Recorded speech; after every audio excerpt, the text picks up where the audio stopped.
Hey guys, আসসালামু আলাইকুম। আপনারা সবাই কেমন আছেন? আশা করি ভালো আছেন। আলহামদুলিল্লাহ আমিও ভালো আছি। তো এই এই কবুতরটা নিয়ে কিন্তু আমি আগে ভিডিও করছি, আগে ভিডিও দিয়েছি, তখন ওর 5-7 পর আসছিল। আর এখন কিন্তু মানে পুরো পরটাই ক্লিয়ার হয়ে গেছে।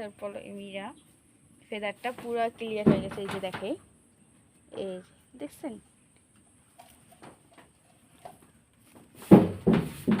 দেখছেন পুরো ফেদারটা ক্লিয়ার হয়ে গেছে। আর আমি যখন দেখাইছিলাম ওই সময় কিন্তু 7 কিংবা 8 ছিল, হয়তো সম্ভবত অতপর ছিল। এই যে, আর ওর ব্লাড লাইন কিন্তু গেম বয়। আর ওরে কিন্তু এবছর রেসে দিব, তো ও ফ্লাইং এর জন্য একদম প্রস্তুত আছে। আর আমরা তো এই মাসের শেষের দিক থেকে ফ্লাইং দিব কবুতর, যেহেতু রেস অনেক কাছাকাছি চলে আসছে।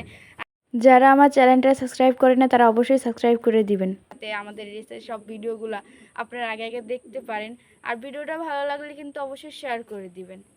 এই যে ছুটে যায়।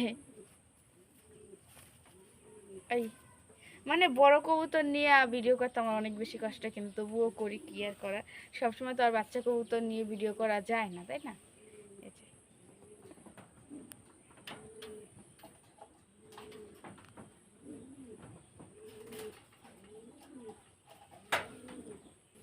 আচ্ছা, আল্লাহ হাফেজ, সবাই ভালো থাকবেন। আর